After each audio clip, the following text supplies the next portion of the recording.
சகனாவவதோ சகனோ புனக்தோ சக வீர்யம் கரவாவகை தேஜஸ்வினாவதீதமஸ்து மா வித்விஷாவகை. ஓம் சாந்தி சாந்தி சாந்தி. ஹரி ஓம் தத்சத். 32வது ஸ்லோகம். முடிக்கல, அதை தொடர்ந்து இன்னும் கொஞ்சம் சொல்ல வேண்டியிருக்கு.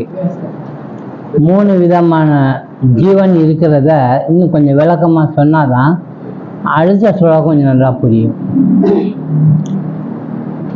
ஒரு வார்த்தை இதில் வருது, அவச்சின்னம் அப்படின்னு. அவச்சின்னம்னா என்ன? உட்படுத்தப்படுது, பொட்டிக்குள்ள அடைக்கிற மாதிரி. அவச்சின்னம்னா அடைக்கப்படுறது, குறுக்கப்படுகிறது, எல்லைக்கு உட்படுத்துறது, அதான் அது அவச்சின்னம். இப்போ நாம் எத்தனை பேருன்னு கேட்டப்போ நம்ம நினைச்சோம் நம்ம ஒரு ஆளுன்னு. நம்மகிட்ட 3 விதமான ஜீவன் இருக்காங்க. ஆனால் நமக்கு ஒரு ஜீவன் மாதிரி தெரியுது. ஒரு ஜீவன் மறைக்கப்பட்டு அதை பற்றி நினைவே இல்லாமல் இருக்குது. இன்னொரு ஜீவன் இந்த சரீரத்திலையும் மனசிலையும் ஃபுல்லாக இருந்து கொண்டு பஞ்சபூதங்களில் வாழ்ந்து கொண்டு இன்ப துன்பங்கள்லாம் அனுபவிச்சுட்டு இதுதான் நான் அப்படின்னு சொல்லிக்கொண்டு ஒரு ஜீவன் இருக்குது. இந்த 2 ஜீவனுக்கு அப்பாடு இன்னொரு ஜீவன் இருக்கான் நம்மகிட்டயே. அவன் அந்த ஜீவனுக்கு இந்த சரீரத்துக்கு சம்பந்தமே இருக்காது. அதுவும் ஒரு ஜீவன், நான் அப்படின்னு நினைக்கிற ஒரு ஜீவன் தான். அதுவும் நான் நினைக்கும் ஒரு ஜீவனா கருதப்படுது. அதுக்கு ஒரு பேரையும் கொடுத்துருக்காரு. அந்த ஜீவன் என்ன பண்ணும்னா தான் இஷ்டத்துக்கு எது வேணாலும் மாறிக்குவான். அந்த இடத்துல சொல்ல போனோம்னா நம்ம எல்லாம் அந்த ஜீவனா இருக்கிறப்ப நம்ம யார் தெரியுமா? ஒரு மந்திரவாதி மாதிரி. எப்படி அப்படின்னு கேட்டா, நீங்க என்ன நினைக்கிறீங்களோ அதுவாக மாறுவீங்க. உங்களால் இப்ப பறக்க முடியுமா? இருக்கா? பறக்க முடியாது. அந்த ஜீவன் சொன்ன பாருங்க, இன்னொரு 3வது ஜீவன்.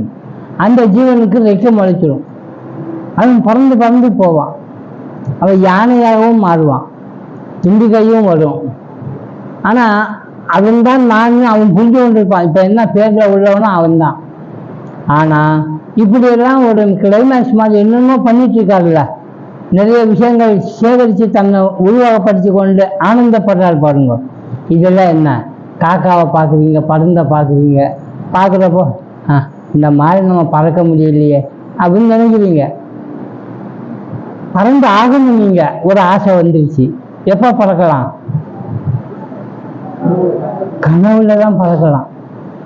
அப்படி கனவுல நீங்க பறந்து போறதுக்கு ஒரு ஜீவன் தேவைப்பட்டுச்சு. அந்த ஜீவன் தான் 3வது ஜீவன்.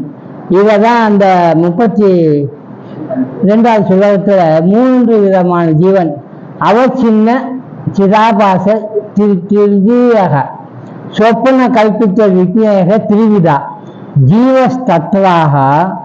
ஜீவஸ்தத்ரா யக பரமாத்திகக. ஒன்று ஜீவன் 3 வகை. அது எப்படி சொல்றாரு பாருங்க. முதலாவது பாரமார்த்திக ஜீவன். இந்த சுலோகம் முடிகிற வரைக்கும் நீங்க ஹாலையும் ரூமையும் ஞாபகம் வச்சு கொண்டே இருக்கணும். பாரமார்த்திக ஜீவன்ங்கிறது தான் முதலாவது.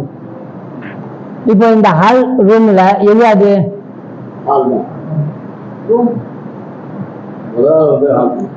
இவர் ஹால்னு சொல்றாரு, அவங்க ரூம்னு சொல்றாங்க. எது சொன்னா சரியா இருக்கும்னு நினைக்கிறீங்க? அதெல்லாம் பிரிச்சு சொல்றான். ஜீவன் ஒண்ணுதான், ஆனா பாரமார்த்திக ஜீவன் அப்படின்னு ஒன்று சொல்ற. முதலாவது பாரமார்த்திக ஜீவன் பிரம்மம் அப்படின்னா. 2வது சித்தின் சாயையாகிய சிதாபாச விவகாரிக ஜீவன். சிதாபாச ஜீவன் சொல்றார். இது 2வது ஜீவன். அது யாரு?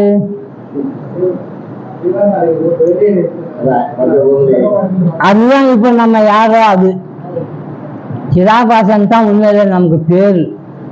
ஜீவன், இந்த ஜீவனுக்கு பேரு என்ன? சிதாபாசன். இந்த சிதாபாசன் ஆகிறதுக்கு யார் அடிப்படையா இருக்கலாம்? பரமாத்மா ஹாலும் ரூமும் எடுத்துக்கொண்டா யார் அடிப்படையா இருக்கா? ரூம் தானே. அந்த ரூம் தான் பாரமார்த்திக ஜீவன்.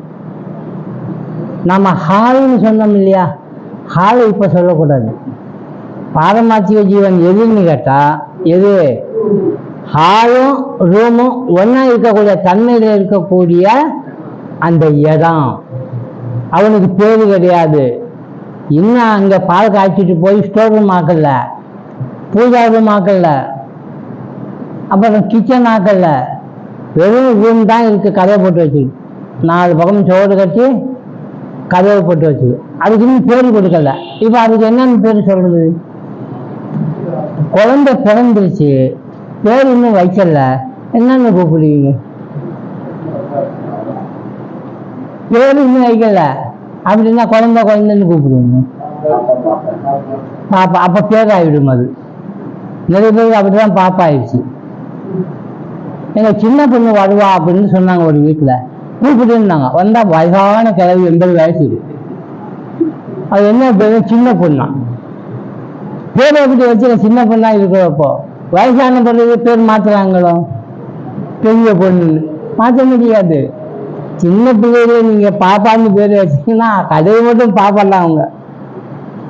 அது மாதிரி எந்த விதமான பொருளும் வச்சு இது இந்த ரூமு அப்படின்னு சொல்லாம இருக்கிறப்போ அந்த ரூமுக்கு ஒரு பேர் இருக்குது. அந்த பேர் தான் இங்க சொல்றார்.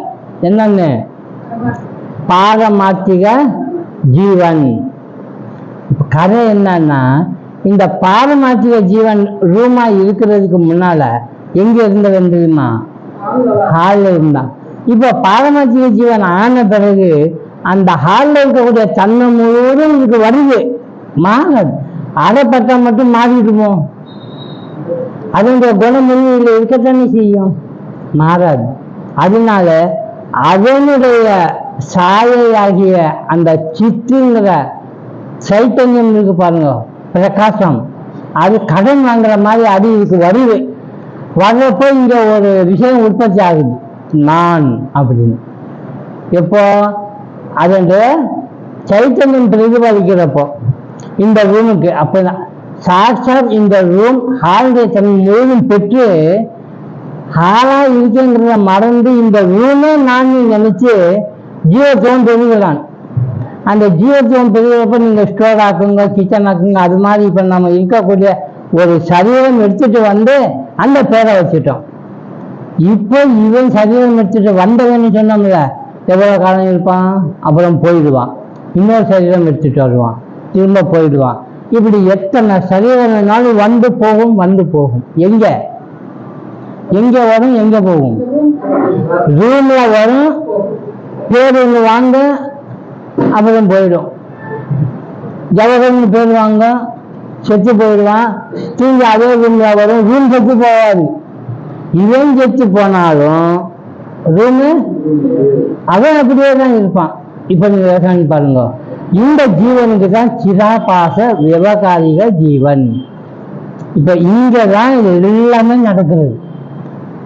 இந்த ஜீவன் தான் கனவுல கல்பிதமாகிறப்ப அதான் சொன்னது, கல்பித்த சொப்ன, சொப்ன கல்பித்த.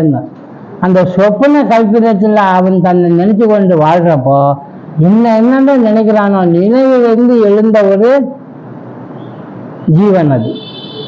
சிதாபாசன் ஆத்ம சைத்தன்யத்தால் ஒளியூட்டப்படுகிறான். ஆன்ம சைத்தன்யத்தினால ஒளியூட்டப்படுகிறான். ஒளியூட்டப்பட்டவன் ஆன்ம சைத்தன்ய ஜோதியால் ஒளியூட்டப்பட்ட சிதாபாச ஜீவன் உடனே தன்னை நான் நினைச்சு கொண்டு என்னென்ன நினைக்கிறான்மா, முக்கியமான புள்ளி நான் தான். அந்த இடம் வரும், முக்கியமான ஆள் நான் தான் அப்படின்னு நினைச்சு கொண்டு இன்னும் என்னன்னா முக்கிய பிரமுகனான நான் அப்படின்னு ஒரு இருமாப்பு வேற வருது. அதுதான் கேரக்டர் வகையில் நான் பெரியவன் சிறியவன், நான் எதோட சேர்ந்தவன்னு நம்மளை ஐடென்டிஃபை பண்றோம். இவன் யாருன்னு செட்டியார், இவன் யாரு கோனார், அவர் யாரு பிள்ளைமாறு, இதெல்லாம் பிரிச்சு பார்த்துருது. இதுதான் இருமாப்புக்கு ஒரு இடம். நோட்ஸ் வேணும்னு கடையில் போய் கேட்குறான் பையன். என்ன நோட்ஸ் வேணும்? கோனா நோட்ஸ் இருக்குதா அப்படின்பா. நான் செட்டியாதியா கோனா வேணாம், நான் செட்டியாது கோனா நோட்ஸ் எனக்கு வேணாம்னா முடியுமா? அவர் நோட்ஸ் இருக்கார், அப்படிதான் வாங்க முடியும். இதை பாகுபாடு பண்ணி இருமாப்பு கொள்றோம். இதெல்லாம் வர்றதுக்கு காரணமே அந்த சைத்தன்ய ஒளி நான்ங்கிற இடத்துல இவன் தன்னை இப்படி ஐடென்டிஃபை பண்றான். எங்கேயாவது ஒரு இடத்துல போனா இதெல்லாம் முக்கிய பாத்திரமா இருக்கணும்னு நினைக்கிறான். தன்னையவே இந்த உலகத்துல முன்னிலை படிச்சுக்கணும்னு நினைக்கிறான். நீங்க நல்லா யோசனை பண்ணி பாருங்க. எவ்வளவு கூட்டம் வேணாலும் இருக்கட்டும், யாருனாலும் பெரிய அறிவாளியா இருந்து பேசிட்டு இருக்காங்க மேலையிலன்னு இருக்கட்டும், கேட்கிறவங்கள ஒவ்வொருத்தருடைய மனசுல என்ன இருக்கும்னு தெரியுமா? என்னதான் அவங்க பேசிட்டு இருந்தாலும் இவன் தன்னை முன்னிலை படிச்சு கொண்டு தான் எப்படி இருக்கிறானோ அதை குறைஞ்சி இருக்கோ கூடி இருக்கோ அதை பற்றி கவலை இல்லை. அதான் அவன் அவ்வளோ யாரு தெரியுமா? ராஜா. என்ன அப்படிதான் நினைச்சு கொண்டிருக்கான். அதுதான் இங்க பாக்குறான். இன்னும் என்ன தெரியுமா? தன்ன ராமாயணம் மகாபாரதம்லாம் வருது. ஒரே ஆள் எல்லாருக்கும் சமமா கேரக்டரை கொடுத்து அவங்களோட அப்படி பழகி பேர் வாங்குறான். எப்படி சொல்லுங்க? ஒரே ஆள் தான் எல்லா கேரக்டர்களையும் முன்னிலைப்படுத்திக் கொள்றவன் தானே. எப்படின்னா அப்பாவா, மகன்கிட்ட ஒரு நல்ல அப்பாவா, மனைவி கிட்ட ஒரு நல்ல கணவனா, அப்புறம் மாமனா, ஆசானா, இப்படி எது வேணாலும் பல வேஷங்களை போட்டுக்கொள்ள எல்லாத்துக்கிட்டையும் அவன் நல்லபடியா நடக்கணும். ஒரு ஆள் தான், ஆனா எல்லா கேரக்டர்லையும் வர்றான். எல்லா சிறப்பும் அவனுக்கு ஒரு சரித்திரம் படிக்கணும்னு நினைக்கலாம். இதெல்லாம் எப்போ வருது? தான் யாரு? ஒரு சிதாபாசன் ஒளி ஏற்படுத்த உடனேயே இவனுக்கு இதெல்லாம் உழைக்குது. ஏங்க இதெல்லாம் வரணும், வராமல் இருக்கக்கூடாதா அப்படின்னா அதுதான் சொல்றோம். பஞ்சபூதத்தில் இருந்து உலகம் ஆன பிறகு நாமும் உருவாக்கப்பட்டிருக்கோம். உருவாக்கப்படுறப்போ நம்ம கிட்ட ஒரு 5 பொருள் இருக்கு. பூதத்துல இருந்து எடுத்தது 5 பூதம். என்ன பூதம் அது? 5 பூதம். ஆமா, ஆகாசத்துல இருந்து நிலம் வரைக்கும் நம்ம கிட்ட இருக்குது. எதுவா மாறப்பட்டிருக்கு நம்ம கிட்ட தெரியுமா?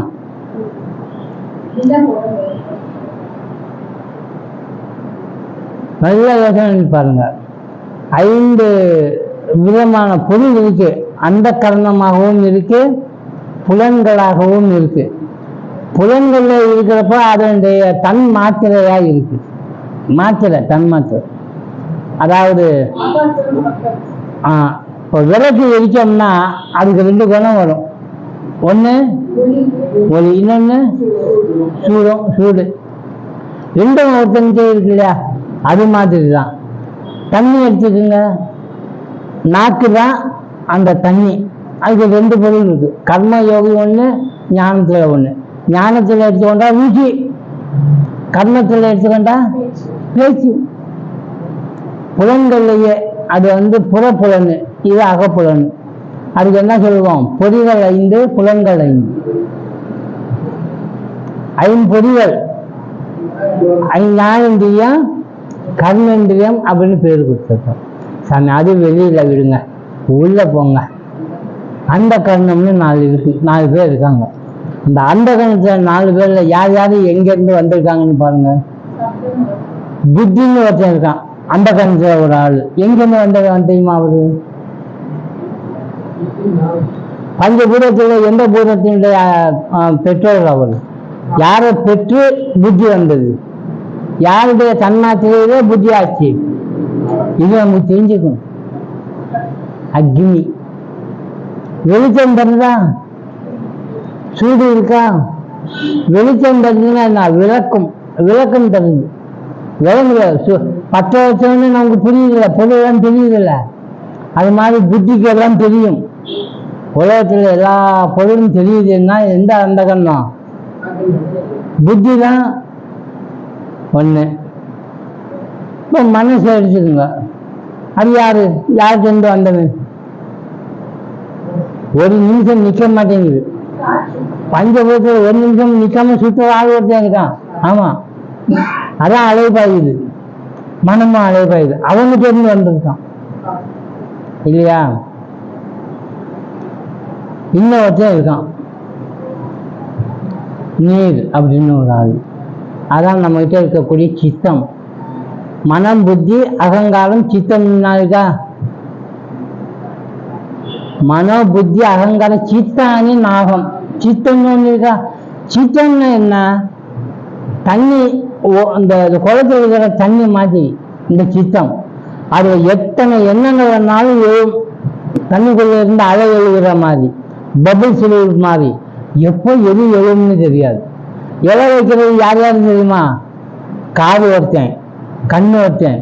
இவன் தான் சித்தத்துல இருந்து பபிள்ஸ் எழ வைப்பான். எப்படி சொல்லுங்க?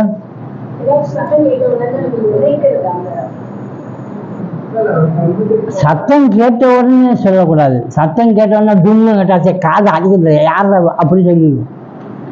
சத்தம் நமக்கு இன்பம் தரணும். இனிமே ஒரு பாட்டு அருமையா இருக்கு கேட்கறோன்னு வைங்க, அந்த காது இப்ப என்ன சொல்லுவோம், இந்த பாட்டு நான் தனியா இருக்கிறப்ப கேட்கணும், ரெக்கார்ட் பண்ணி வைக்கணும் அப்படின்னு அதை சொல்லிட்டு பபிள்ஸ் வந்து எதுல வந்தது? சித்தத்துல. சித்தம் என்ன பண்ணும்? மைண்டுக்கிட்ட இது வேணும்னுதா பண்ணும். கேளு வேணுமா வேணாமான்னு.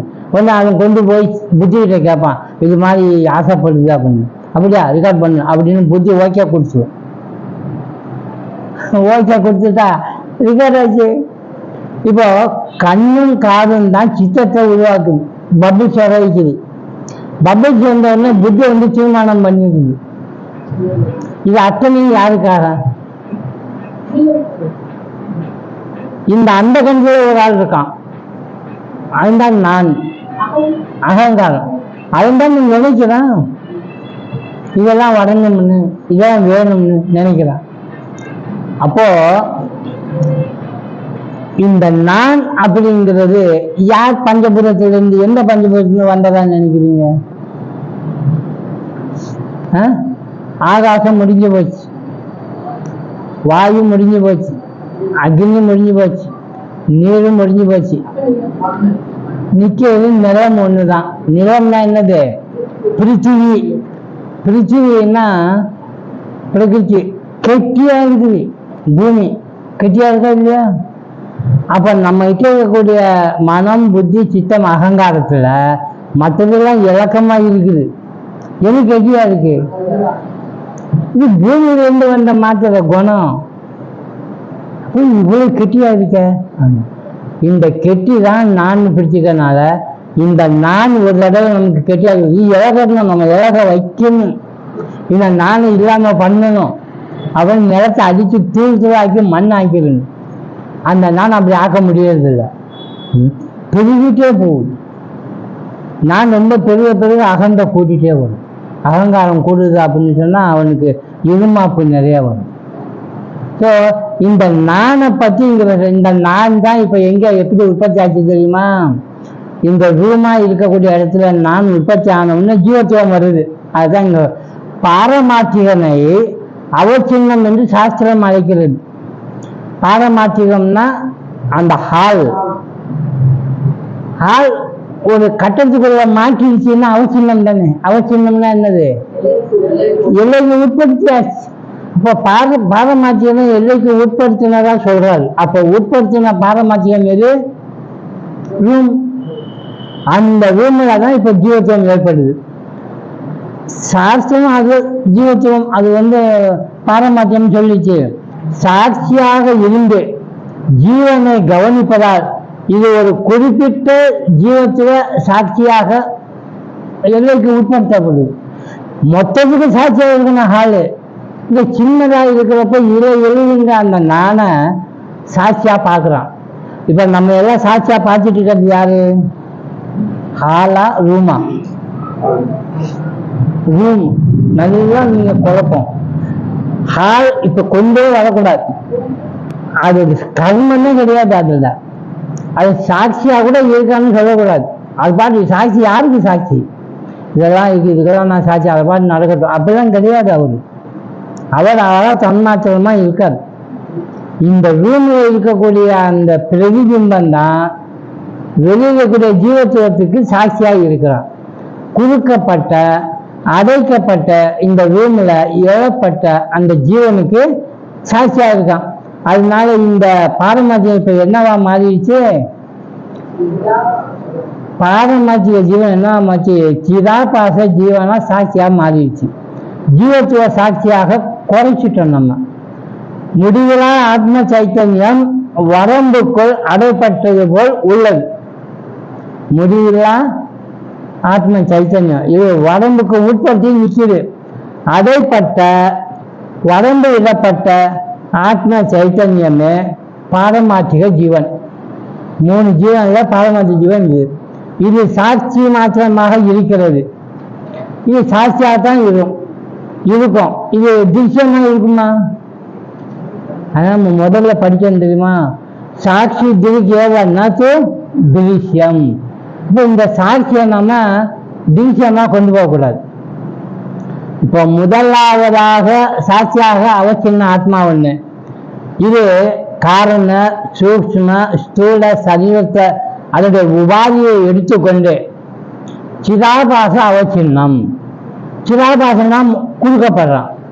உலகம் முழுவதும் இவனுக்கு இப்ப இவன் என்ன பண்றான்? குறுக்கப்பட்டு சிதாபாசன் எந்த இடத்துல பிறந்தானோ அந்த ஊர் அவனுக்கு அடைப்பட்ட ஊர். அதுக்கு என்ன சொல்லுவான்? வேற ஊருக்கு போனா இவன் என்ன சொல்லுவான்? அயலான்னு இல்லை, அசல் ஊருக்காரனா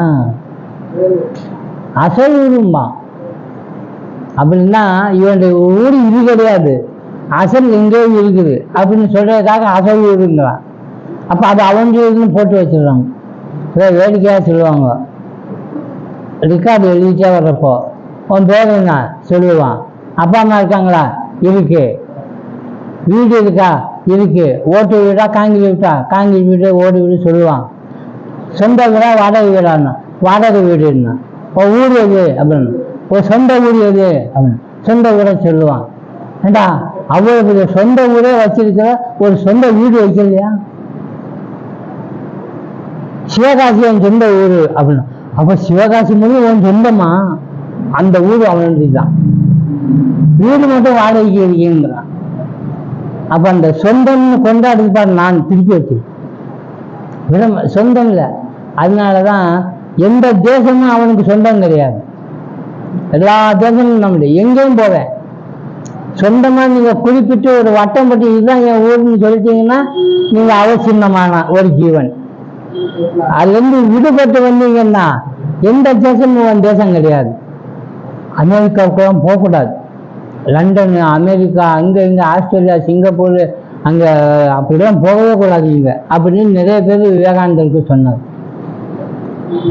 நீங்க இந்தியாவுக்கு சொந்தமானவங்க, நீங்க இந்தியாவை பத்தி பேசி இந்தியாவுக்கு பெருமை வாங்கி தரணும் இப்படிதான் நிறைய பேசினாங்க. அவர் ஒரே வார்த்தையில என்ன சொல்லிட்டா தெரியுமா? நான் ஒரு சன்னியாசி, எங்க போகணும் எங்க போகக்கூடாது அப்படின்னு என்னை யாரும் தடைப்படுத்த முடியாது. எந்த ஊரும் என்னுடைய ஊரு தான். எந்த ஊரும் என்ன இல்லைன்னு சொல்ல முடியாது. நான் எங்கும் போறதுக்கு எனக்கு உரிமை. நான் இந்த ஊருக்காரன்னு யாரும் என்ன கொண்டாடக்கூடாது. பேரும் போதும் வாங்கிட்டாரு. அமெரிக்கா கொண்டாடுது. ஆனா இந்தியாவுக்கு பெருமை தருது. ஏன்னா இந்தியாவில் பிறந்ததுன்னு சொல்லு. அதுவே அவர் மறுக்கிறார். என்ன இந்தியாவுக்கு சொந்தக்காரன்னு சொல்லி இந்தியாவுக்கு பெருமைன்னு சொல்லுவோம். நீங்க சொல்லிக்கீங்க. ஆனா நான் இந்தியாவுக்கு சொந்தக்காரன் இல்லை. யாருக்கு சொந்தக்காரன்? எல்லாத்துக்கும். ஏன் நீ குறுக்குறீங்க அப்படிங்கிற சொந்த ஊருங்கிறது. அதனாலதான் சன்னியாசம் வாங்கிட்டா யாரு என்ன பார்த்து பரதேசி இல்லையா? அப்படி சொன்னா சந்தோஷப்படணும். என் பையனை பரதேசின்ட்டாங்கடா அப்படிம்பாங்க. எது உண்மையோ அந்த உண்மை கசக்குது. கசக்குது மட்டும் இல்ல, வருத்தப்படுது. அது இங்க சொல்றாரு. இந்த மாதிரி பாரமாத்திய ஜீவனு சாட்சியாக ஜீவத்துவம் பெறுவதனால அது அறைப்பட்டு போகுது. முதலாவதான சாட்சியாகிய அவசின்ன ஆத்மா இப்போது காரணம் சூக்ஷ்மம் உடல் உபாதியை எடுத்துக்கொண்டு சிதாபாச அவசின்னமா மாறிட்டார். சிதாபாச விவகாரிக ஜீவன் போய்வேன். இப்போ யாருக்கு மோட்சம் வேணும்? இப்போ நாம எல்லாம் மோட்சம் வேணும்னு வந்திருக்கோம், படிக்கிறோம். யாருக்கு மோட்சம்? சிதாபாசனுக்கு தான் மோட்சம். கனவுல வரக்கூடிய பிராதிபாசிகன் இருக்கால, அது கொஞ்ச நேரம் வரும் போகும், அதை பற்றி கவலை இல்லை நமக்கு. உடனே நாம மோட்சம் கொடுத்துடுறோம். அதுக்கு கனவா போட்டோம், எவ்வளவு பெரிய நல்ல கனவு ரிக்கார்ட் பண்ணி வைக்கிறோமா? பேரு போய் அதுக்கு ஏதாவது மெடல் கொடுப்போம், டெல்லிக்கு போவோம்னு ஏதாவது இருக்கா? அப்படின்னு செய்ய முடியாது. அது விட்டுறணும். அதோட அதை நம்ம அனுபவிக்கிறதோட சரி. திலீப் ஜெய்சர் விவேகத்தில் இன்னொன்று சொல்றாரு, நல்லா கனவு காணுங்க, நிறைய கனவு காணுங்க, கனவுல சுகமும் துக்கமும் சேர்த்து அனுபவிங்க. அப்படி நிறைய அனுபவிச்சு முடிச்சிட்டீங்கன்னா என்ன ஆகும்? உங்க சஞ்சீவ கர்மங்கள்லாம் ரொம்ப குறைஞ்சிட்டே வந்து உலகத்தில் இருக்கக்கூடிய விவகாரத்தில் செய்ய முடியாத காரியங்கள்லாம் கனவு உலகத்தில் செஞ்சு நீங்க குறைக்க வாய்ப்பு இருக்கு.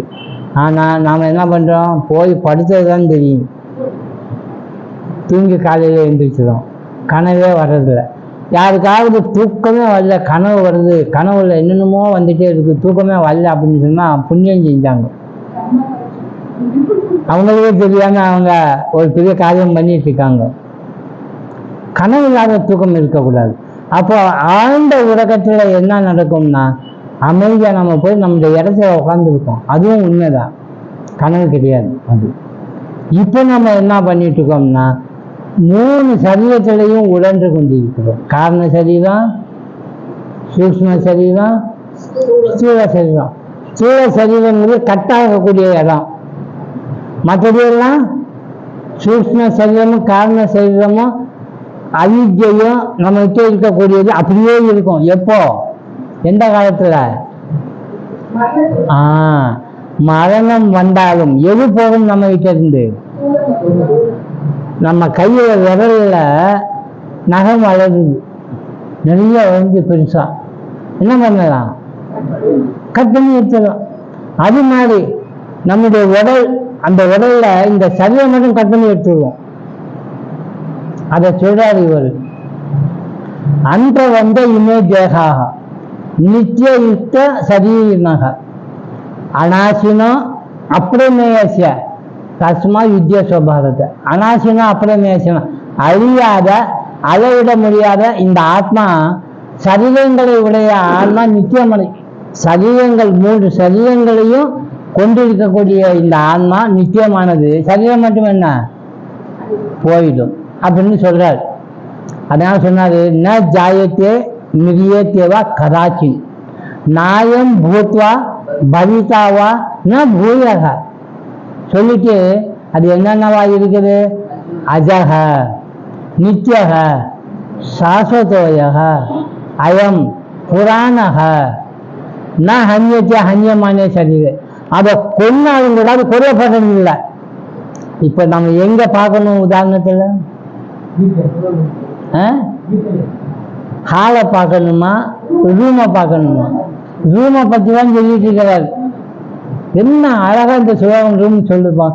என்ன ஜாதி, அது பிறக்கிறதே இல்லை, நாம தான் பிறக்கிற மாதிரி ஒரு பேரை வச்சிருக்கோம். நீங்க வேணும்னா ஸ்டோர் ரூமை மாற்றி கிச்சனை கூட வச்சுக்கொள்ளலாம். பேர் செய்யறது ஆக்குறதுல நம்ம, அது பொய். என்ன ஜாயத்து மிரியதவா, அது அழிவுது. ஸ்டோரை தூக்கி போட்டு வேலை பண்றோம், அது செஞ்சு போச்சு ஸ்டோர், அது சாகிறது இல்லை, அது அது அப்படியே தான் இருக்குது.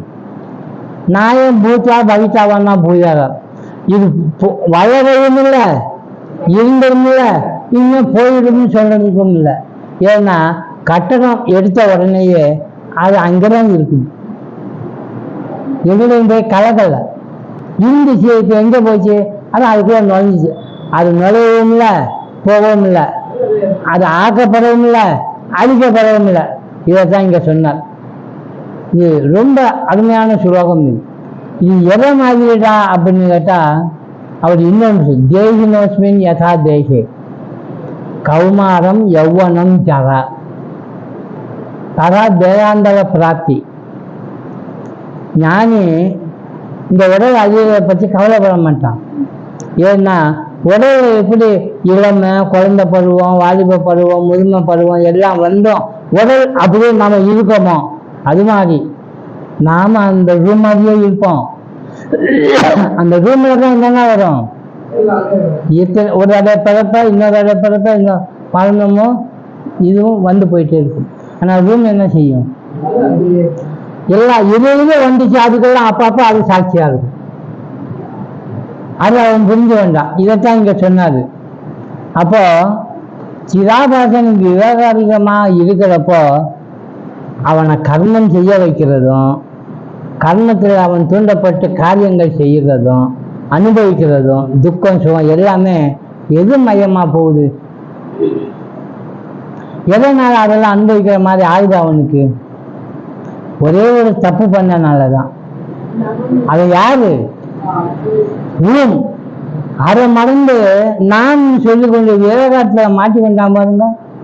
நான் சொல்லி சிதாபாசனா மாறிட்டான் பாருங்க. அந்த மாதிரி சிதாபாசனா மாறின விளைவு அனுபவிக்கிறான், பிறகுறான், போறான், வாரான்.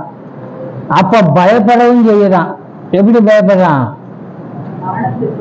மரணத்துக்கு பயப்படுறான். இந்த மாதிரி. அதனால இந்த சிதாபாசனை பத்தி பேசியாச்சு. இப்போ பாரமாத்திய ஜீவனை பத்தி பேசியாச்சு. சர்வ யோகங்களுக்கும் சாட்சியான அது உடல் அளவில் குறுகிய நிலையில் பரிசீலமாக நிற்கிறது. உடல் அளவில் அது அப்படி இருக்கு. உண்மை அப்படி ஒரு அவசின்னம் அதற்கு ஏற்படவே இல்லை. அது சொல்றாரு. சிதாபாசத்தில் சித்து இல்லை. முதலாவது தான் சித்து. முதலாவதுன்னா எது? அந்த ஆன்மான்னு சொல்லக்கூடிய ஒரு ரூம் இருக்கு, அதுதான் சித்து ரூபத்தில் இருக்கு. சிதாபாசன் கதையில அதை கிட்ட இருந்து வாங்கியிருக்கான், பிரதிபலிப்பு வாங்கியிருக்கான். கண்ணாடி முன்னால நம்ம நின்ன மாதிரி அப்படி வாங்கியிருக்கான். இது சித்தின் பிரதிபிம்பமே. அந்த சித்தின் மீது சித்தின் ஒளி படுகிறது. அதனால் அசித்து பொருள் சித் போல பிரகாசிக்கிறது. இல்லாத ஒரு பொருளை இந்த சித்து விழுந்தனால உள்ள பொருளா மாறுது.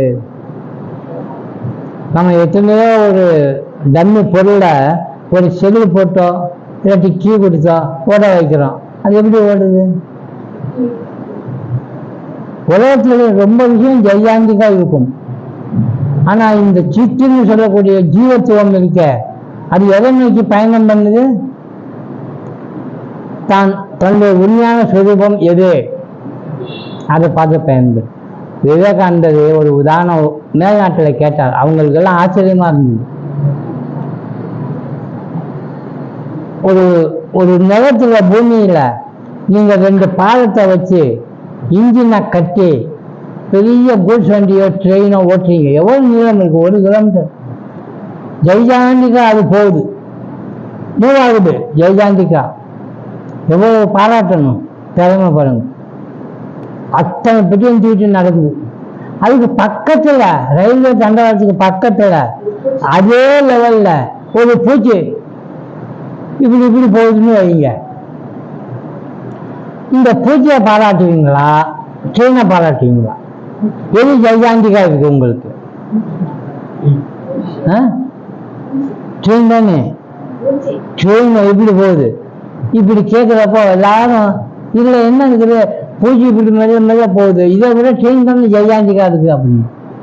அப்ப சுவாமிஜி சொல்றாரு விவேகானந்தர், ட்ரெயின் ஜெய்ஜாண்டிகா இருக்கலாம், ஆனா அதுக்கு ஒரு பயணம் எங்க போறோம்ன்றது அதுக்கு தெரியாது. என்ன செய்யணும் அப்படின்னு அதுக்கு தெரியாது.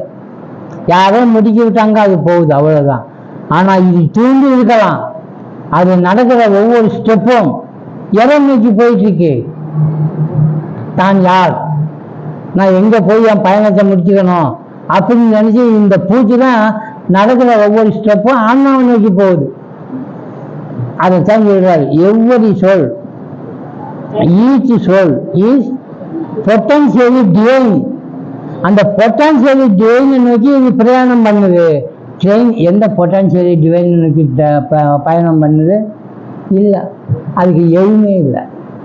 அதனால ஜெய்ஜாண்டிக்கு இது இருக்க பூச்சியா இருக்கலாம், பொதுவா இருக்கலாம், ஆனா இவன்கிட்ட தான் இருக்கு.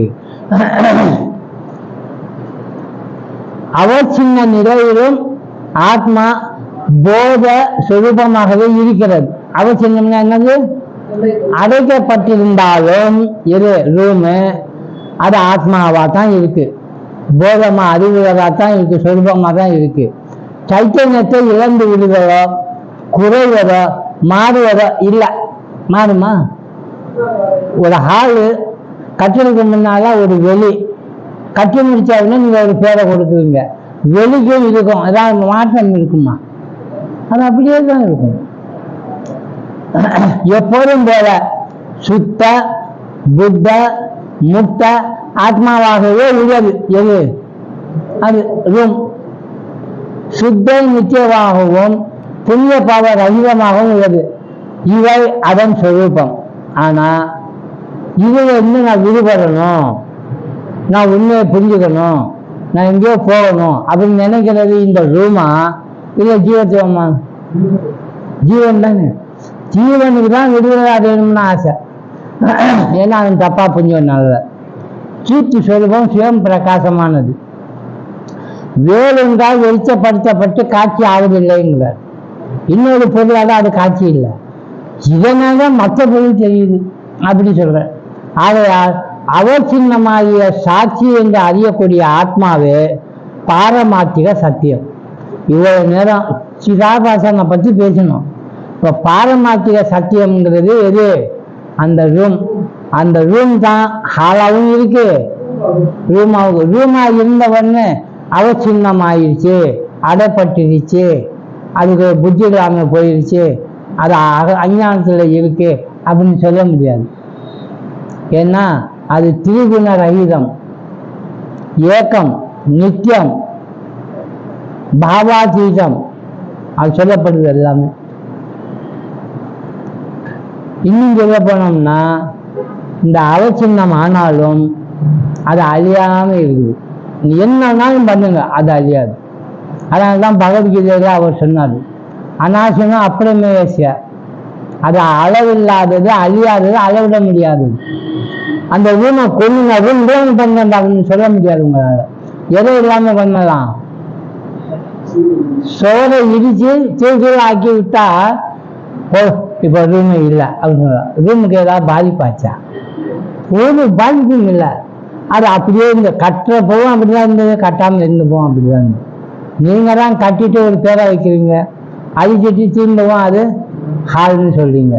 ஹால்னு சொல்றதும் ரூம்னு சொல்றதும் நாம தான். அதுதான் இங்க சொன்னார்.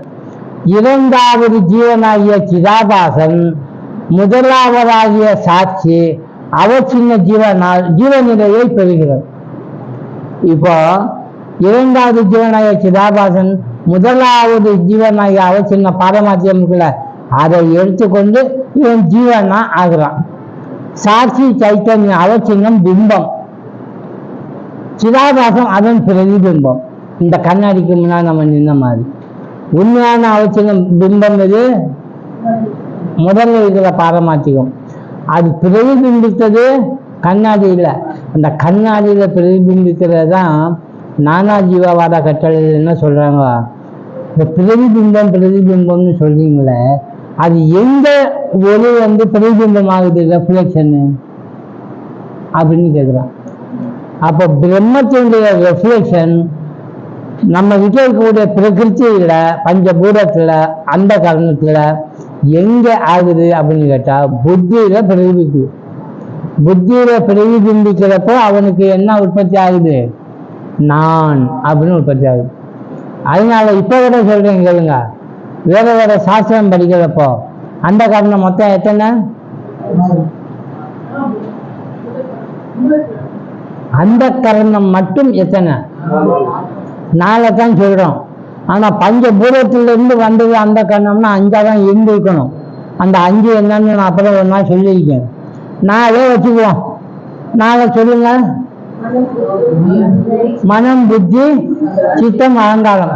இது வேற ஒண்ணும் இல்லை, ரெப்ரசன்டேட்டிவ் மாதிரி. ஒண்ணு இன்னொரு பேராக தனியா நின்று இருக்கு. அதை கூட இல்லை சேர்த்துடலாம். எதையும் சேர்க்கலாம்ன்றீங்க. புத்தியையும் அகங்காரத்தையும் சேர்த்துருங்க. புத்தின்னு என்னது? அகங்காரம் சேர்ந்துதான். சித்தத்தையும் மனதையும் சேர்த்துருங்க.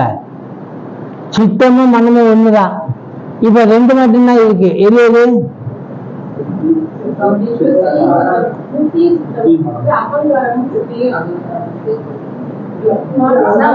இன்னும் வேலையை சொல்றேன், மனமும் சித்தத்தையும் சேர்த்துருங்க, புத்தியையும் அகங்காரத்தையும் சேர்த்துருங்க. இப்ப அகங்காரத்தையும் சித்தத்தையும் விட்டுடுங்க. இப்ப என்ன சொல்லலாம்?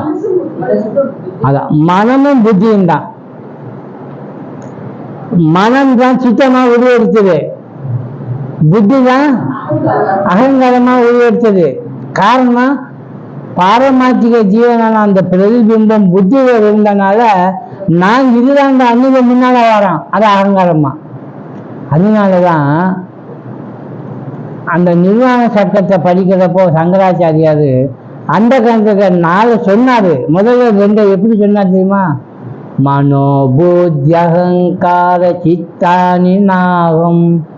மனம், புத்தி, சித்தம், அகங்காரம். மன புத்தி அப்படின்னு ஆரம்பிச்சாரு. மனமும் புத்தியும் அதுல இருந்து எழுந்தது எது? சித்தானி நாகம், அகங்காரம் சித்தம் அப்படின்னு எடுத்தார். அப்ப 2 தான் நமக்கு சுருக்கிட்டான். ஒண்ணு இன்னொன்னா மாறிட்டு இருக்குது, அவ்வளவுதான். வேஷம் போட்டு வரலாம். அதுதான் இங்க சொன்னார். சிதாபாசம், அதன் பிரதிபிம்பம், 2 ஒண்ணுதான். முதலாவது அகண்ட ஆத்மா, 2வது பிரதிபிம்ப ஆத்மா. இந்த பிரதிபிம்பம் அசித்தின் அளவால் எல்லைக்கு உட்பட்டதாக சுருங்கி விடுகிறது. அசித்தின்னா சித்து இல்லாத ஒரு பொருளை சேர்த்ததுனால எல்லைக்கு உட்பட்டு சேர்ந்துருது. அகங்கார அவசின்ன சைத்தன்யமாக, அந்த கர்ண அவசின்ன சைத்தன்யமாக சிறையிடப்படுகிறது. இந்த அகங்காரம் அந்த கர்ண அவசின்னமா மாறி அதை போய் சிறையிடப்படுது. அந்த பெரிய பாடமாற்றியமே இந்த அந்த கணத்தை போய் மாற்றிடும். அப்படி மாற்றிட்டு நாம தான் முக்கியமானவங்க, பகவானே என்கிட்ட தான் இருக்காரு. ஹால் எங்க இருக்கு? ரூமுக்குள்ள இருக்குதுங்களாம் இல்லையா? உண்மையில ஹால் ரூமுக்குள்ள இருக்கா? ரூமுக்குள்ள ஹால் இருக்கா? ரூம் தான் ஹாலுக்குள்ள இருக்கு. ரூம் நாம ஜீவன் மாதிரி இருக்கிறவங்கன்னா ஹால் பகவான் வச்சுக்கோங்க. நாம என்ன சொல்லணும்? பகவான் கிட்ட நம்ம இருக்கோம் அப்படின்னு தான் சொல்லணும். அதனாலதான் பகவான் செய்யறது நாங்க செய்யறோம்னு சொல்றோம். ஆனா என்ன சொல்லிட்டு தெரியுதோம்? ஆண்டவன் எங்க இருக்காரு? ஆண்டவன் எங்கிட்ட இருக்காரு. அவசின்னம், எல்லையே இல்லாத ஒரு ஆன்மாவை, ஒரு பகவான எல்லைக்கு உட்படுத்தப்பட்ட இந்த ஜீவத்துவத்துல அடக்கி ஆண்டவன் எங்க இருக்காரு அப்படின்னு சொல்றோம். இது சொல்றது எப்படி இருக்கு பாருங்க. எவ்வளவு, அதாவது அஞ்ஞானத்துல எவ்வளவு தாப்பா காட்டப்படுது. இதை சிவபுராணத்துல சொல்றாரு. உடையானுங்கிறதும் உடையவனுங்கிறதுக்கும் அர்த்தம் இருக்கு. என்ன உடையவன் அப்படின்னு நம்ம யார்கிட்ட இருக்கோம்னு அர்த்தம்? அவர்கிட்ட நம்ம இருக்கோம்னு அர்த்தம். வேலைக்கார முதலாளிகிட்ட இருக்கான்னா முதலாளி வேலைக்காரர்கிட்ட இருக்காதா? வேலைக்காரன்னா முதலாளிகிட்ட. அப்போ வேலைக்காரத்தை இவர் இருக்கிறதுனால என்ன உடையவர் அப்படின்னு சொல்றோம். அதனாலதான் அது என்ன சொல்றோம்? வேலைக்காரவங்க எல்லாம் அந்த பாஸுக்கு என்னன்னு கூப்பிடுறாங்க? டாப் மோஸ்டா வச்சு என்னன்னு கூப்பிடுவாங்க? கை வேற கட்டிட்டு எஜமான் ஒண்ணு, இன்னொன்னு முதலாளி. இந்த முதலை முழுதும் ஆளுகின்றவன். முதலாளின்னா என்னது? முதலை, முதல்னா தண்ணிக்குள்ள இருக்கிற முதல்ல இல்ல, முதல் கேபிட்டல், சொத்து, அதை ஆளுகின்றவன். அப்ப இவனுடைய சொத்துல யாருக்கு உரியதுன்னா முதலாளிக்கு உரியதுங்களாம். முதலாளி தானே உரியது. அப்போ ஒரு அரசன் ஆளுகின்ற பொழுது அது அவனுடைய சொத்து. எப்பவுமே அவங்கிட்ட இருக்கக்கூடிய காலக்காரவங்க யார் யார் இருக்காங்களோ, முதலாளி அந்த வேலைக்காரவங்க இருக்காங்களோ அத்தனைக்கும் அவன் தான் கொடுத்தாரு. அதனாலதான் நீ கொடுத்தா தான் நான் வாழ முடியும் அப்படின்னு அவன் சொல்லிக்கிறான் வேலைக்காரன். அதனால அவனை பார்த்து என்னன்னு கூப்பிடுறான்? முதலாளி, முதலாளி அப்படின்னு கூப்பிடுறான். இதைத்தான் மாணிக்க வாசகர் சிவபுராணத்துல சொன்னார். என்னை நீ கொண்டவன், ஆனா நான் உன்னை நான் பெற்றுக்கொண்டேன். அந்த பாட்டு ஒண்ணு இருக்கு. என்ன நீ பெற்றுக்கொண்ட? நீ அதனால என்ன பயனடைஞ்ச அப்படின்னு ஒரு இதை சொல்றார். தேற்றனே தேற்ற தெளிவே என் சிந்தையில் ஊற்றாகி உன்னார் அமுதே, எல்லாம் பகவான் சேர்ந்த இந்த வார்த்தை.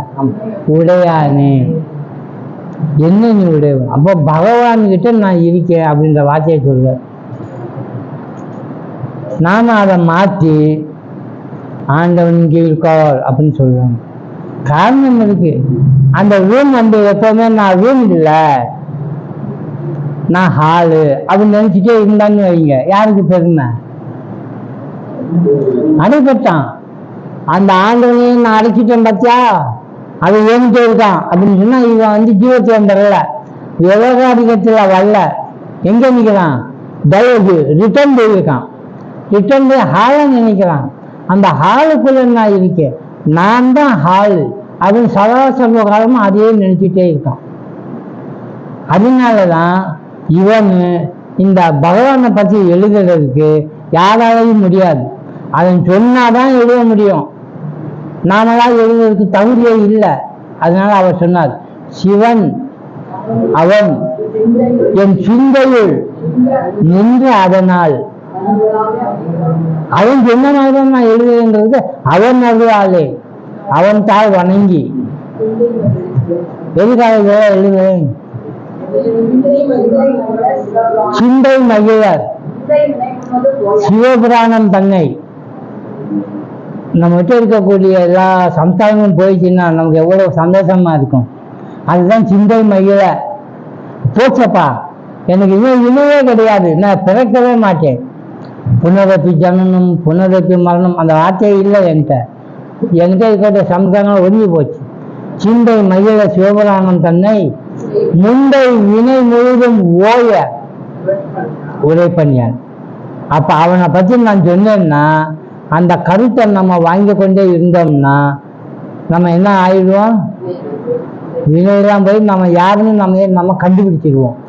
எத்தனை பாட்டு? 96 வரி. இவ்வளோ கைவசம் நம்ம வச்சு எங்கெங்க அலையிறோம் பாருங்க. ரோட்டில், காரில், சைக்கிளில், ஸ்கூட்டரில் எங்கெங்கயோ தேடி எதையோ தேடி அலையிறோம். அதெல்லாம் விட்டுட்டு 96 வரை தினமும் காலையில் சாயங்காலம் படித்து பாருங்க. உண்மை இங்க சொல்ற உண்மை அப்படியே ஸ்பஷ்டமா நமக்கு தெரியுது. அதை ரெண்டாவும் இருக்கான், ரெண்டையும் கத்துக்கோங்கிறான். கிருஷ்ணரே அப்படி சொல்றாரு. யாரு ஞானி யாரு யோகி தெரியுமா?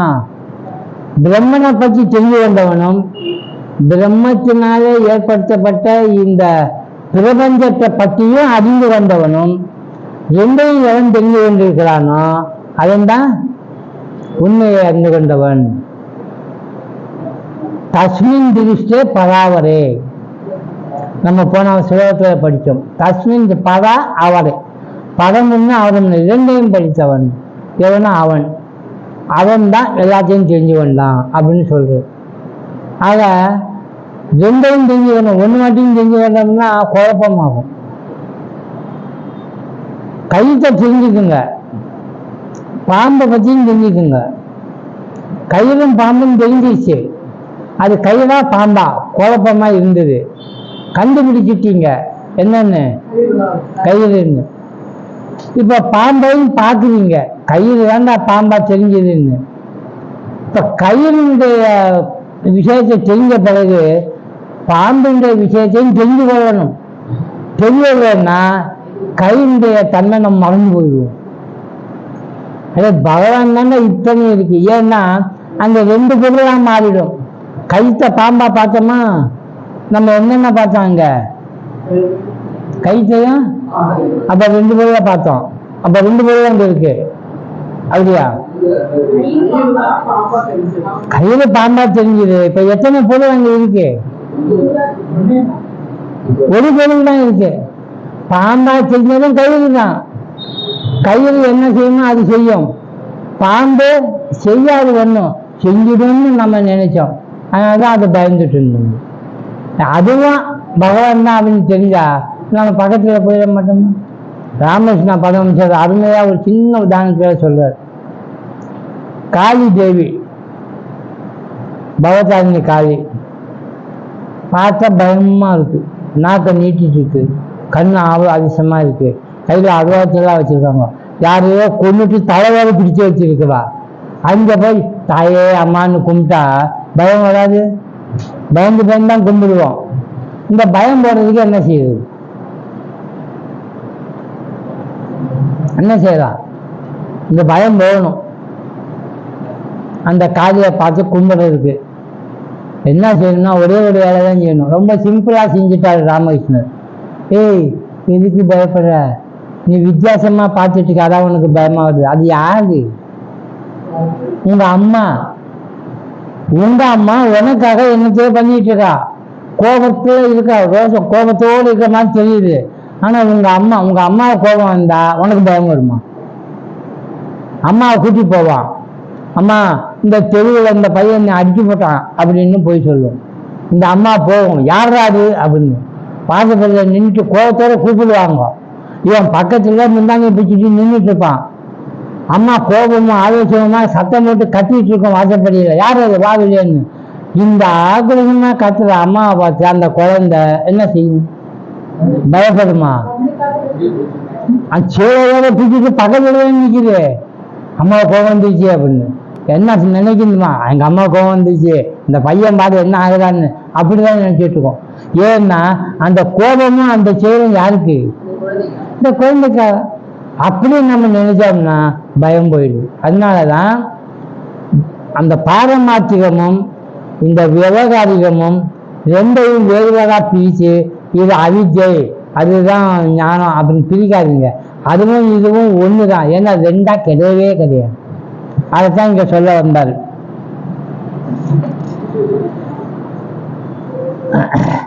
சிக்குண்டதாகவும் மூடப்பட்டதாகவும் ஆத்மாவை விளக்கும் முறைக்கு அவச்சேதவாதம் என்று பெயர். இந்த வார்த்தை அவச்சேதவாதம் அப்படின்னா எப்படி மூடப்பட்டது, எப்படி சிக்குண்டது, அது அப்புறம் எப்படி நம்ம அதை பிரித்தோம் அப்படின்னு சொல்றது. அகண்ட சைத்தன்ய சொரூபமாகிய ஆத்மாவே சத்தியம். அகண்ட எனும் அச்சித்தால் ஆகிய பானைக்குள் சிக்குண்டதாக சொல்லப்படும் பாதமாத்திகம் சிதாபாசம் ஆகும். இது மித்யா. அதாவது மண்ணு தான்.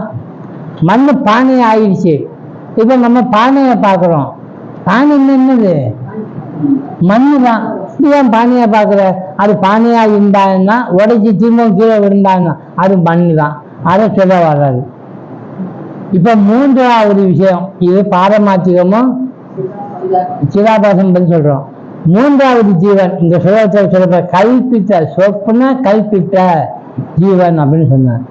மூன்றாவது ஜீவன் சொப்பன கல்பிதன். சொப்பனம் என்றால் கனவு. கனவை வெறும் கல்பிதம் என்று உதாசீனம் செய்துவிட முடியாது. வெறும் கற்பனை நினைக்காதீங்க. கனவு காணும் வரை அது சத்தியமாகவே இருக்கிறது. சத்தியமா இல்லையா? ஓடுவான், பயப்படுவான், இங்க நரி வந்து கடிகார மரத்துல ஏறுவான். அந்த மாதிரி கனவு கண்டுட்டு இருக்கிற அவன் படிச்சிருப்பான், கனவு கண்டுட்டு இருப்பான். கனவு அவனுக்கு தெரியும், நமக்கு தெரியாது. அவனை போய் பார்த்துக்கீங்கன்னு வைங்க, ஊர்ல என்னென்னமோ நடந்துட்டு இருக்கு. ஆனா பாக்குறப்ப நாம பாக்குறப்ப அவன் எப்படி இருக்கான்? தூங்கிட்டு இருப்பான். அது ஓடுறான்னு வைங்க, இங்க ஏதாவது ஓடுவானா? ஓட மாட்டான். ஆனா சில நேரம் பார்த்தீங்கன்னா அந்த செயல் இங்கேயும் நடைபெறும் அப்படின்னு இருந்துட்டே இருப்பான். ஏன்னா அந்த அங்கே ஓடுறது இங்க செயல்படுத்தப்படவும் செய்யும். அதனால அது வீணா நினைச்சிடக்கூடாது. கனவு காணும் வரை அது உண்மைதான். கனவு காணும் நபருக்கு அவருடைய விழிப்பு நிலை உண்மை எதுவும் தெரியாது. நான் இத்தனை சொத்துக்காரன், நான் இந்த இடத்துல இருக்கேன், நான் பங்களாவில் படுத்திருக்கேன், மெத்தையில படுத்திருக்கேன், எதுவுமே தெரியாது. கனவுல தரையில தான் படுத்திருப்பான். கனவுல ஓடிட்டு இருப்பான், காட்டுல செருப்பு இல்லாம வருவான். அவன் வீட்டுல 10 செருப்பு வச்சிருப்பான். ஆனா கனவுல செருப்பு இல்லாம தான் வருவான். கேட்டா நான் செருப்பு வாங்க காசு இல்லைம்பான். கனவுக்காரன் வேற. அது இந்த ஜீவன் யாருங்க? இதை சொல்ல வர கனவுல கல்பிதமா நம்மளா நினைச்சு கொண்டுச்சுவான். அதாவது நம்ம நினைப்பு இருக்கு பார்த்தீங்களா, எத்தனையோ நினைப்பு இருக்கு. அந்த நினைப்புல இருந்து நம்ம ஒரு ஜீவனை உருவாக்குறோம். ஆசை என்ன ஆசை இருக்கோ அதெல்லாம் நினைவா போய் உள்ள உட்காந்துக்கும். சந்தர்ப்பம் கிடைக்கிற பொழுதுல அது வெளியில வரும். பகல் பொழுதுல சந்தர்ப்பம் கிடைக்கிறது இல்லை. ராத்திரி தூங்குற பிறகு நிறைய சந்தர்ப்பம் கிடைக்குது. அப்போ அதெல்லாம் வெளியே வரும். ராஜாவா நீங்க வாழணும்னு நினைச்சிருப்பீங்கன்னு வைங்க, நிச்சயமா ஒரு கனவு வரும். என்ன மாதிரி வரும்? அந்த ராஜாவா நினைச்சீங்களா, அது என்ன மேக்சிமம் நீங்க வாழணும்னு நினைக்கிறீங்களோ அதெல்லாம் வாழ்வீங்க. வீட்டுக்காரி வந்து எழுப்புவாங்க, என்னங்க பையனை பாம்பு கட்டி செத்து போயிட்டாங்க அப்படின்னு எழுப்பிடுவான். அவன் கனவுல 4 பசங்களுக்கு இளவரசனா வச்சு, 2 பொம்பளை பிள்ளைகள் இளவரசிகளா வச்சு, எல்லாரும் சுற்றம் சூழ பாராட்டு செஞ்சு எல்லாம் வாழ்ந்து ரொம்ப ஆசையாச்சு வாழ்ந்துட்டு இருப்பான். நிறைய சாப்பிட்டுட்டு பாராட்டப்பட்டு ரொம்ப புகழோட வாழ்ந்துட்டு இருப்பான். எழுப்பின உடனே என்னாச்சு, கனவு போயிடுச்சு. என்னது அப்படின்னா, நம்ம பையனை பாம்பு வச்சு செத்து போயிட்டாங்கன்னா அவன் அப்படியே உட்காந்துருக்கான். ஏங்க பாம்பு வச்சு செத்து போயிட்டான்னு சொல்லி ஒன்று கூட ரியாக்ஷன் இல்லாமல் உட்காந்துருக்கீங்களா அப்படின்னு. இந்த பையன் அவன் சொன்னான், கனவு கண்டவன், நான் எதுக்காக வருத்தப்படுறதுன்னு தெரியல. ஒரு பையன் செத்து போயிட்டான்னு வருத்தப்படுறதா, நான் என்ன ராஜாவா 4 பசங்களோட 2 பிள்ளைகளோட என்ன அழகா வாழ்ந்துட்டு இருந்தேன், அதெல்லாம் கலைச்சிட்டியே, அதை இல்லாம பண்ணிட்டியே, எந்திரிச்சுட்டான் கனவுலாம் போய் அதெல்லாம் இல்லை. அந்த வாழ்க்கையை இப்ப காணும், தீமை இந்த குடிச்சிட்டு வந்துட்டான். அதனால அதை நினைச்சு போயிடுச்சுன்னு வருத்தப்படுறதா, இவன் போயிட்டான்னு வருத்தப்படுறதா அப்படின்னு அவன் கோலப்பட்டு உட்காந்துருக்கான். அப்ப அது உண்மையா தானே இருக்குது. அதுதான் இங்க சொல்றாரு. தூங்குறதுக்கு முன்னால வயிறு பிடிக்க சாப்பிட்டு இருப்போம், ஆனா கனவுல ரொம்ப பசியா இருக்குது இல்லையா? ஏற்கனவே நான் சொல்லியிருக்கேன்ல, ராத்திரி படுக்கிறப்போ சாப்பிடாம படுக்க கூடாது. சாப்பிடாம படுத்தோம்னா என்ன ஆகும்? படிச்சிருந்த தலைவணி காணாம போயிடும். தலைவணி எப்படி காணாம போகும்? அம்மா சொன்னா ராத்திரி படுடா சாப்பிட்டு அப்படின்னா கேட்கல பையன், படுத்துட்டான் பசியில. கனவு ஏகப்பட்ட பசி. ஒரு காட்டு பக்கத்துல போயிட்டு இருக்கான், எங்கேயுமே கடை இல்லை. ஐயோ அவ்வளோ பசி, எங்கேயுமே கடை இல்லைன்னு கடையில் லேண்டை வச்சுட்டு ஒரு கடை வச்சிருக்கான். சார் சாப்பிடுறதுக்கா கொடுங்க சார் அப்படின்னா. பன்னு 2 பன்னு இருக்கு, அவ்வளோதான் சாப்பிடுறியா அப்படின்னா. எவ்வளோ கொடுங்க சாப்பிடுன்னு பன்னு அடிச்சு பிச்சு ரொம்ப சாப்பிட்டான். காலையில் எந்திரிச்சா தலைவணியை காணும். என்ன பண்ணியிருக்காங்க, பன்னு நினைச்சு தலைவணியை பிச்சு சாப்பிட பஞ்சு அங்கங்க பறந்துருக்கு. அங்க உண்மை பன்னு சாப்பிடுறது, இங்க செயல்படுத்தப்பட்டது இது. என்ன சொல்றது, வேடிக்கையா சொன்னாலும் கூட கனவுல பார்க்கறது நனவுல இல்லை. விழிப்பு நிலையில சொத்து சுகம் அந்தஸ்து வசதி வாய்ப்பு அப்புறம் வங்கி கணக்கு எல்லா மதிப்பும் இருக்கும். இத்தனை கனவு கண்டப்ப வருமா? அது உதவாது. நீதிபதியாக கூட இருப்ப, தன் கனவுல குற்றவாளியா சிறையில் இருப்ப. அது உண்மையே ஜட்ஜு, அதோட கனவு காணுவான். எப்படி இருக்குன்னு தெரியுமா? குற்றவாளி கூண்டோடு பதில் சொல்லிட்டு இருப்பான், எஸ் சார் நோ சார் அப்படின்னு இருப்பான். கனவுல நமக்கு உண்மை கிடையாது. இப்ப நனவுல நீங்க நினைச்சா செய்வீங்க, மாட்டேன்னா செய்ய மாட்டீங்க. ஆனா அந்த இது சிதாபாசன் மாதிரி இல்லாம இங்க பாரமாட்சிக மாதிரி இல்ல, பிராதிபாசிகன் இவன். இப்ப இந்த கனவுல வரக்கூடிய ஜீவன் யாரு? பிராதிபாசிகன்னு சொல்றாங்க. இவனுக்கு சொந்தமா செயல்படுறதுக்கு உரிமை இல்லை. என்ன வருமா தான் வரும், நீ நினைக்கிற மாதிரிலாம் வராது. கனவு நாம் கர்த்தா இல்லை, நம்ம கர்த்தா கிடையாது, வெறும் போக்தா மட்டுமே, அனுபவிக்கிறது மட்டும்தான். அதனால்தான் சொன்னாரு, பிராரப்த கர்மாவில் பெரும்பகுதி கனவில் அனுபவமாகி தீர்ந்துவிடும். பிரார்த்தகம் திருந்து கனவு அனுபவங்கள் பல மிக கொடூரமாக இருப்பதுண்டு. அதுதான் சிம்ம சொப்பனம்பாங்க. ஆமா, அவர் விழிப்பு நிலை வாழ்க்கையில் நடக்குமானால் நாம் கருதி என்ன ஆகும் பாருங்க, அது ஆகாது. அப்போ கனவுல தானே கர்த்தா கரணம் காரியமாக ஜீவன் செயல்படுகிறது. மூன்றுமே ஒன்றுதான். ஒரே அறிவு 3ஆய் பிரிந்து கனவு உலகத்தையும் உயிரினங்களையும் உருவாக்குகிறது. இப்ப வேணும் பாருங்க, கனவுல ஜீவன்களுக்கு தெரியாதது இந்த கனவில் உயிர் பெற்று உழவும் மற்ற ஜீவராசிகளும் மக்களும் ஈஸ்வரனும் கூட கனவு காணும் நபரிலிருந்து தோன்றியவைதான். ஈஸ்வரனு ஜீவனு மற்ற உயிரினங்கள் எல்லாமே இவங்கிட்ட தோன்றியதுதான். உண்மையில இருப்போ இல்லையே தெரியாது. இந்த உண்மை கனவு ஜீவன்களுக்கு தெரியாது.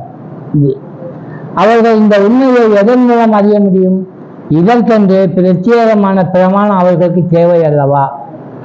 அப்போ நம்ம ஒரு விஷயம் தெரிஞ்சுக்கணும். கனவுல காண்கிறது எல்லாம் வெளியில பலன் கேட்பாங்க தெரியுமா? இந்த மாதிரி கனவு வந்தேன் அவன் கேட்பான். எப்போ எத்தனை மணிக்கு கனவு? விடியகாலையில். அது விடியகால கண்ட பலன் பலிக்காது. நடுராத்திரியில கண்ட கனவு பலிக்கும். அதெல்லாம் ஏன் சொல்றாங்க? கனவு பலன் அப்படின்னு சொல்லி. என்னன்னா சைக்காலஜி தான். நம்ம உலகத்துல இருக்கக்கூடிய எண்ணங்களை உருவாக்கி இவனுக்கு இப்படிப்பட்ட ஆசைகளாம் இருக்கு பாரு, இப்படிலாம் அனுபவிக்கணும்னு இருக்கு பாரு என்ன, அப்ப இவன் எப்படிப்பட்டவன் அப்படின்னு நாமளே கணிச்சிடலாம். அவனுடைய ஜாதகம் மட்டும் குறிச்சிடலாம். கனவு ஒருத்தன் சொன்னான்னா, கனவு யாட்டால் போய் எனக்கு இப்படி கனவு வந்ததுன்னு சொன்னா அதை அவங்களை இடம் போட்டுருவான். என்னன்னு இந்த ஆள் இப்படிப்பட்டவர் அப்படின்னு. அதனால கனவு யார்ட்டையும் சொல்லாதீங்க. இப்ப கனவு காணணுமா வேண்டாமா?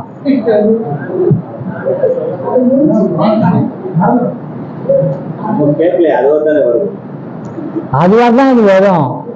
நமக்கு உரிமை கிடையாது. ஆனா அது வராம தடுக்கிறதுக்கு ஒரு வழி இருக்கு. என்ன செஞ்சா கனவெல்லாம் வராது? தூங்காம இருந்தாவா?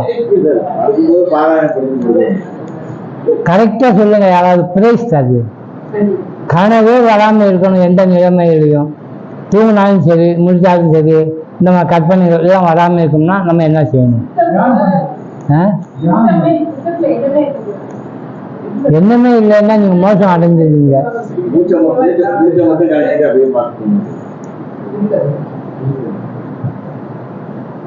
ஒருத்தர் சொன்னாரு, நான் சிவநாமத்தை சொல்லிட்டே இருக்கேன், ஓம் நம சிவாய ஓம் நம சிவாய விடாம சொல்லிட்டு இருக்கேன். சில நேரம் மறந்துட்டா என்ன பண்றது? ஆனா நான் விடாம சொல்லிட்டு அப்படியே போய் படிச்சிடுறேன். காலையில எந்திரிக்கிறப்போ நாக்கு ஓம் நம சிவாய ஓம் நம சிவாய சொல்லுது. பல்லு விளக்கம்னு காலையில் எந்திரிச்சோன்னு யோசனை பண்ணா நாக்கு அது பாட்டு ஓம் நம சிவாய சொல்லிட்டே இருக்க. அப்ப ராத்திரி மணி என்ன நடந்திருக்கு? ஓம் நம சிவாயா நடந்திருக்கு. என்ன இதுக்கு என்ன அர்த்தம்னா அவன் சொல்றாரு, நான் மறைக்கணும் சொல்லும் நான் நம சிவாயவே. நான் மறந்தே போனாலும் நாக்கு என்ன பண்ணுது? அப்படின்னா இவன் நாக்குக்கு எப்படி பழகியிருக்கான்? எப்படி சொல்ல பழகியிருக்கான்னா சிவபுராணத்துல 2வது வரிய படிச்சிருக்கான். இமை பொருளும் என் நெஞ்சில் நீங்காதான் தாழ்வாள்கன்னு அவனை பத்தி இந்த கனவுக்கு எங்கெங்க இடம் இருக்கு. அவனை பத்தி நீங்க எப்பவுமே சதா சர்வகாலமும் நாம அவர் சொல்லிட்டு இருந்து பாருங்க என்ன ஆகும். அது சிவபுராணத்தில் சொன்ன மாதிரி சிவன் தான் வரும். கனவு கண்டாலும் கூட அங்க நம்ம சிவாதான் சொல்லப்பட்டிருக்கோம். அப்ப ஆகார எண்ணங்கள் எல்லாம் போயிடும். அதெல்லாம் மட்டத்துல மட்டத்துல ஆழமா போய் உட்காந்துக்கும், வெளியவே வராது. இதுதான் பிரிதானியம் தான் மேல வந்து நிற்கும். இப்படி இது மேல வந்து நிக்க வைக்கிற மாதிரி நம்ம நடக்கணும். அப்போ நம்ம சாதனை இதுவே போதும். தபஸ் பண்ண வேண்டாம், தலைகளாக நிற்க வேண்டாம், ஆசம் இந்த ஆகாரத்தில் இதை சாப்பிடுவேன் அதை சாப்பிடுவேன்னு சொல்ல வேண்டாம், காசிக்கு போயிட்டு இதை விட்டு வந்து அதை விட்டு வந்தேன்னு சொல்ல வேண்டாம். காசியில் போய் எதை விடணும்? ஏதோ பொருளை விடணும்னு சொல்லுவாங்கல்ல. பிடித்தமான ஆப்பிள் ரொம்ப பிடிக்கும் ஒருத்தனுக்கு, காசிக்கு போயிருந்தா ஆப்பிளை விட்டுட்டேன்னு சொல்லணும். பிடித்தமான பொருளை தான் விட்டுட்டு வரணும். குடும்பத்தோட காசிக்கு போனாங்க, ரிட்டர்ன் வந்தாங்க, ஏன்னா உங்க மாமியார் வழியானா காசியில விட்டுட்டு வந்துட்டாங்க. மாமியாவை காசியில விட்டுட்டு வந்துட்டேங்கிறா. ஏன்னா பிடிக்கல, பிடிக்கிறதான் விடணும், பிடிக்காத விட்டு இருந்திருக்கு. நாம அப்படிதான் நினைக்கிறோம். எந்த ஒரு தபஸ் பண்ணாலும் ஒரு விரதம் இருந்தாலும் காசியில போய் பாவக்காய் பிடிக்கிறதுன்னு வைங்க, காசிக்கு போய் நான் பாவக்காயை வச்சுட்டேன் அப்படின்னு சொல்லிடுவோம். அதுதான் தபஸ்.